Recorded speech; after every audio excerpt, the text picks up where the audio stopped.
കേരളത്തിന്റെ മുഖ്യമന്ത്രി ധനകാര്യമന്ത്രിയായിട്ടുള്ള VD. Satheesan പ്രഖ്യാപിച്ചിട്ടുള്ള budget Palakkad ജില്ലയെ സംബന്ധിച്ചിടത്തോളം വളരെ നിരാശാജനകമാണ് എന്ന് പറയുന്നു. മലപ്പുറം ജില്ലയോട് കാണിക്കുന്ന ആ അനുഭാവം അതിനെ 4-1 പോലും പാലക്കാട് ജില്ലയോട് കാണിച്ചിട്ടില്ല. ഇവിടെ ടൂറിസത്തിനും അതുപോലുള്ള കാര്യങ്ങൾക്ക് പ്രാധാന്യം കൊടുക്കുമെന്ന് പറയുന്ന ധനകാര്യമന്ത്രി പാലക്കാട് ജില്ലയിലെ പ്രധാനപ്പെട്ട 2 വ്യക്തിത്വങ്ങൾ, ഒന്ന് ഒറ്റപ്പാലത്ത് തന്നെയുള്ള ലക്കിടി കുഞ്ഞനമ്പ്യാർ സ്മാരകം, അതൊന്ന് തകർന്ന് കിടക്കുകയാണ്. അതിന്റെ പുനരുദ്ധാരണത്തിന് വേണ്ടി, അതിന്റെ പ്രവർത്തനങ്ങൾ മെച്ചപ്പെടുത്തുന്നതിന് വേണ്ടി യാതൊരു ഫണ്ടും അതിനുവേണ്ടി നീക്കിവെച്ചിട്ടില്ല എന്നുള്ളത് ഖേദപൂർവ്വം പറയേണ്ടി വരികയാണ്. അതുപോലെ തന്നെ സാംസ്കാരിക കേരളവും ദേശീയ ഭാരതവും സാംസ്കാരിക ഭാരതവും വളരെ അനുഭാവത്തോടു കൂടിയിട്ടും മഹാത്മ്യത്തോടു കൂടിയും കാണുന്ന മഹാകവി അക്കിത്തം, ആ അക്കിത്തത്തിന് കഴിഞ്ഞകാല സർക്കാരുകൾ സ്മാരകം പണിയുമെന്ന് വാക്കാൽ പറഞ്ഞു, ഒന്നും തന്നെ ചെയ്തില്ല. പക്ഷേ ഈ സർക്കാർ വന്നപ്പോ അക്കിത്തത്തിനെ മറന്നു പോകില്ല എന്നാണ് വിചാരിച്ചത്. പക്ഷെ അക്കിത്തത്തെയും പരിപൂർണമായി മറന്നു എന്നുള്ളത് ഈ പാലക്കാടിനോടുള്ള അവഗണനയായിട്ട് മാത്രമേ കാണാൻ കഴിയൂ. അതുപോലെ തന്നെ ആദിവാസി വിഭാഗങ്ങൾ ഏറ്റവും കൂടുതലുള്ള അട്ടപ്പാടി മേഖല, ആദിവാസികൾക്ക് വേണ്ടി അട്ടപ്പാടി മേഖലയ്ക്ക് വേണ്ടി ശരിക്കും പ്രത്യേകമായ പാക്കേജ് തന്നെ ആവശ്യമായി. ടൂറിസം രംഗത്ത് ഏറ്റവും നല്ല രീതിയിൽ ടൂറിസ്റ്റുകളെ ആകർഷിക്കാൻ പറ്റുന്ന സ്ഥലമാണ് അട്ടപ്പാടി.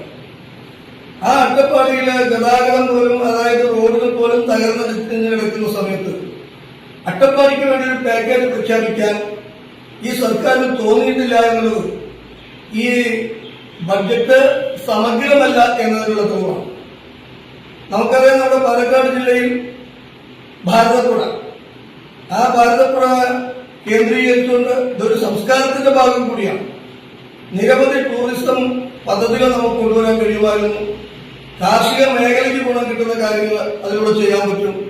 ആ ഭാരതപ്പുഴയെ പുനരുജ്ജീവിപ്പിക്കാൻ, അതിനെ നിലനിർത്താൻ, സംരക്ഷിക്കാൻ ഒരു തുക പോലും ഇത് നീക്കിവെച്ചിട്ടില്ല എന്നാണ് എനിക്ക് മനസ്സിലാക്കാൻ കഴിഞ്ഞിട്ടുള്ളത്.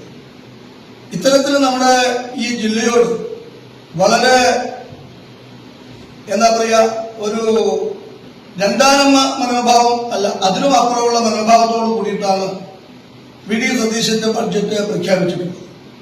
അപ്പൊ ഇത്തരത്തില് എന്താണോ വേണ്ടത്, എല്ലാ ജില്ലകളിലേക്കും വേണ്ടത്, ആ ജില്ലകൾക്ക് വേണ്ടതായുള്ള കാര്യങ്ങൾ കൊടുത്തിട്ടില്ല. മറ്റൊരു കാര്യം നമ്മൾ കാണുന്നത്, നമ്മുടെ പാലക്കാട് ജില്ല കാർഷിക മേഖലയാണ്. പ്രത്യേകിച്ച് നെൽകർഷകന്മാർ, നെൽകൃഷി പാലക്കാടും ആലപ്പുഴയാണ് എടുത്തു പറയാറുള്ളത്. നെൽകർഷകന്മാർ ഇപ്പോഴും അവർക്ക് വേണ്ട സമയത്ത് നെല്ല് സംഭരണവും അതേപോലെ തന്നെ അതിനുള്ള തുകയും കിട്ടാതെ വിഷമിച്ചുകൊണ്ടിരിക്കുകയാണ്. ബാങ്കുകളിൽ നിന്ന് ലോൺ എടുക്കുന്ന പോലെയാണ് നെല്ലിന്റെ കാശ് കർഷകന്മാർക്ക് കിട്ടുന്നത്. അതിന് മാറ്റമുണ്ടാക്കാൻ വേണ്ടി നെൽകൃഷിക്ക് വേണ്ടി ബഡ്ജറ്റിൽ തുക നീക്കിവെക്കും, പാലക്കാടിന് വേണ്ടിയിട്ട് പ്രത്യേകിച്ച് നീക്കിവെക്കുമെന്ന് നമ്മൾ പ്രതീക്ഷിച്ചിരുന്നു. ആ കാര്യത്തിലും യാതൊന്നും തന്നെ ചെയ്തിട്ടില്ല. ആരോഗ്യരംഗത്ത് പൊതുവെ തകർച്ചയിലാണ്. പാലക്കാട് എന്റെ പരിധിയിൽപ്പെടുന്നതല്ലെങ്കിൽ, ഞാൻ വെസ്റ്റിലുള്ള അധ്യക്ഷനാണ്, എന്റെ പരിധിയിൽപ്പെടുന്നതല്ലെങ്കിലും പാലക്കാട് ജില്ലയിലുള്ള മെഡിക്കൽ കോളേജ്, ആ മെഡിക്കൽ കോളേജിൽ ഇതുവരെ PSC മുഖേന ഒരു നിയമനവും നടന്നിട്ടില്ല. പിൻവാതിൽ നിയമനങ്ങളാണ് ഏത് സർക്കാർ വന്നാലും നടക്കുന്നത്. അത് മാറ്റി അവിടെ പലതരത്തിലുള്ള പരാധീനതകളുണ്ട്. അവിടെ പഠിക്കുന്ന മെഡിക്കൽ സ്റ്റുഡൻസിന്, അവിടുത്തെ രോഗികൾക്ക് ഇതെല്ലാം പലതരത്തിലുള്ള പരാധീനതകളുണ്ട്. ആ മെഡിക്കൽ കോളേജിന് വേണ്ടിയിട്ടും യാതൊന്നും തന്നെ നീക്കിവെച്ചിട്ടില്ല എന്നാണ് ഒറ്റനോട്ടത്തിൽ ബഡ്ജറ്റ് നമുക്ക് മനസ്സിലാക്കാൻ കഴിയും.